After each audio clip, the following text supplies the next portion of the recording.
Hello, friends. Welcome into the Cowboys Report presented by the Guild. I am Tom Downey. Follow me on Twitter at WhatGoingDowney for more Cowboys coverage. Let's dive into some rumors. First up, is Jason Witten not a Hall of Famer? Yeah, you guys know what this one's going to be. It's fake news. This one coming from Skip Bayless because, of course, it comes from Skip Bayless, the king of terrible Cowboys takes. Skip claims that Jason Witten is in the Hall of Very Good, not the Hall of Fame. It is a laughably bad take by Skip, because Jason Witten is a lock for the Hall of Fame and, frankly, should be a first ballot member. Skip says that Witten didn't transcend the game and he wasn't a transcendent player. When you're fourth all-time in catches, I kind of think you're a transcendent player there. Jason Witten is a no-doubt Hall of Famer, and if he doesn't make it on the first ballot, something is wrong with the voters. Get to our next rumor here. Speaking of tight ends here, should Noah Brown move to tight end? This one, 2 stars. People are mostly talking about this one. Originally comes from our friend of the show, Katie Drummond, and I like where Katie's thinking here. This is a good take by Katie. Throws out the idea of Noah Brown moving to tight end. We know he's a quality run blocker, and just body-wise, the wide receiver position is very, very full. Yeah, the Cowboys lost Des Bryant and Bryce Butler. They brought in 2 extra guys there, plus Deontay Thompson, 2 guys in the draft, plus Allen Hurns, plus Deontay Thompson. There are a lot of bodies at wide receivers, even though maybe they aren't the best bodies. But I think Brown's chances of making the roster go up if he moves to tight end. Maybe he can become a Niles Paul type, even though maybe the upside isn't quite there on the same end. But we saw Noah Brown kind of play the Vince Mailey role, which was almost kind of a tight end wide receiver hybrid. Maybe he just makes the full-time switch to tight end. So let me know, folks.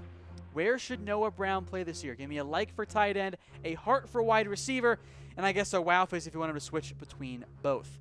We'll stick with that wide receiver tight end theme here. Do the Cowboys have one of the NFL's worst wide receiver / tight end cores? And, well, kinda, yeah. We're going to give this one 3 stars. Ross Tucker originally mentioned it on Twitter. Cole Beasley did not like it. Kind of adding more fuel to the fire there. But in reality, I kind of agree with Ross. I mean, just look at it on paper. It's really not a great group, and there's definitely some upside there with guys like Hurns and Gallup, but you lose Jason Witten, you lose Des Bryant. The big need for the Cowboys going into the offseason was getting more talent at the wide receiver spot, and in reality, they kind of got worse just based on the on-field production. So, yeah, I do think the Cowboys have a bottom 5 wide receiver and tight end group. Now, that can change as the season goes on. Maybe a guy like Blake Jarwin, Rico, Michael Gallup, somebody steps up in a big, big way. But as of right now, yeah, I kind of think the Cowboys have a pretty bad wide receiver and tight end group. All right, folks, if it's your first time watching the show, you'll see the stars. Here's what they mean. 0 stars, do not buy this rumor. It is fake news. 1 star, a small shred of truth to it, but don't quite buy it yet. 2 stars means people are talking firmly in that rumor category. 3 stars means pretty likely, not quite set in stone, but this is probably going to come true. And 4 stars means Zeke's eaten. It's a fact. Let's get to number 4 then. Is Rico's success, quote-unquote, up to him? Yeah, this one is 4 stars, by the way. Zeke's eaten. It's a fact. This comes from Will McClay, the Cowboys VP, almost like kind of their GM. And McClay says, look, Rico's success is up to him, and he says that he has a massive ceiling, which he absolutely does. But you take Will McClay's comments, you take Stephen Jones' comments about Gathers kind of being last among the tight ends based on the way that they've spoken about him. Read between the lines. The Cowboys are begging Rico to do more off the field, to become the guy, commit to the Cowboys here. He loves his music career, which we'll break down more and more here in a little bit, folks, later on in the show. But the Cowboys are hoping Rico develops into the guy, but maybe he hasn't figured out what it is yet. So, folks, let me know from you. Will Rico start for the Cowboys?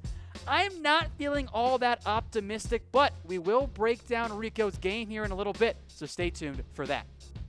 Next up, this is a very strange story. Did a linebacker threaten the Cowboys? And 4 stars in what had to have been one of the strangest stories you'll see all coming out of the draft in quite some time.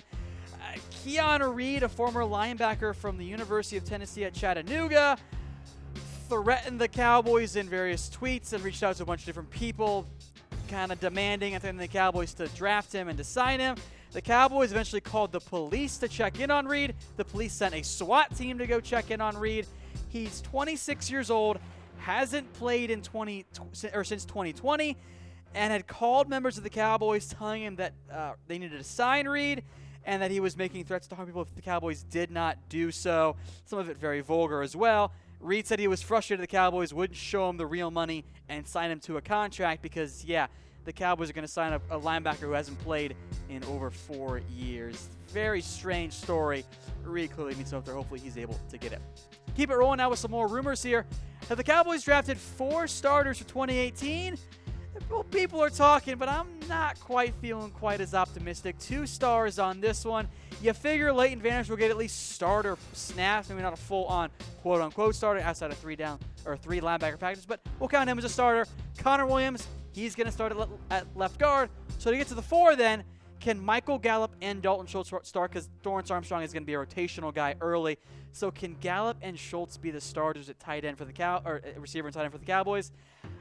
Maybe 1, maybe 2 by the end of the year, but it's more kind of hoping there. So I want to know from you guys, how many rookie starters will the Cowboys have in 2018? Give me a heart for 0 or 1, a like for 2, a wow face for 3, and a laughy face for 4 or more. I'm kind of in that 2 to 3 range. I think you're going to have at least 2. I'd say Gallup definitely gets some starts. Maybe isn't a full-on starter until later in the year. The same could be true with Dalton Schultz as well. All right, folks, our next rumor deals with Earl Thomas. We'll break down the latest on that front. But first, over from our sponsor, The Guild.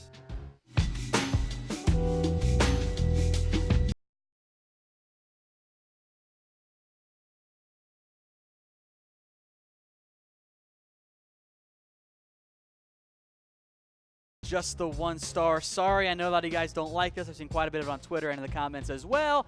But I don't think you're going to see Earl Thomas head to the Cowboys. Seahawks GM John Snyder says that he thinks that Earl Thomas wants to be in Seattle. Now, Thomas has not shown up yet at Seahawks workouts, and it's very obvious what's going on here. The Cowboys, I think, have partially been used as leverage against or by Earl Thomas to get a new contract, and the Seahawks kind of also might have used a potential trade as well there. I don't think you're going to see a trade. The best chance for Earl Thomas comes, well, maybe next free agency, but I would not be surprised if the Cowboys and Earl Thomas worked out a long-term deal. Unless Earl Thomas really starts causing trouble for Seattle, they're not going to trade him right now, and I don't think you'll see that happen. Thomas wants to get paid. I think he's more than happy to do that in Seattle. Speaking of safeties, is Jeff Heath going to be a captain for the Cowboys? We'll give this one 2 stars, firmly in that rumor category. Now, those of you longtime watchers, you know how I feel about Jeff Heath. I'm not the biggest fan. I don't think he should be starting, but I actually wouldn't hate the idea of making him into a captain. He is very much a Garrett guy. He's on the leadership council, that factors in some captains, some non-captains that are key leaders within the Cowboys organization player-wise. The Cowboys need to replace 2 captains, and given how much Heath plays on special teams, you kind of get the double dip of a defensive captain and a special teams captain, so you get a captain really on the field in all phases of the game.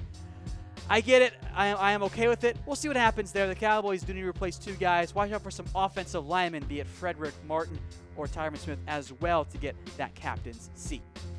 Finally, is the offense more Zeke friendly than Dak friendly? That might sound a little bit weird, but in reality, I think it's kind of true. So we'll give this one 3 stars. Mike Fisher kind of first presented this idea, and it makes a whole lot of sense. The Cowboys' moves have been designed to ensure that they can run the football, and it all ties into each other. You know, if the Cowboys have a great, powerful run-first offense, that makes life easier on Dak. So if the Cowboys' offense is Zeke friendly, which I think they're trying to do by drafting Connor Williams, by adding some more blocking tight ends and a guy like Dalton Schultz, I think the Cowboys' moves are designed to, hey, we lost our tight end, we lost Dez Bryant. First thing we have to do is we got to run the football on every team that we face. If we allow Zeke to have big games, that's going to make life easier on Dak Prescott. They're all kind of intertwined. I think a Zeke-friendly offense is kind of a Dak-friendly offense, but the focal point for the Cowboys is running the football as it should be.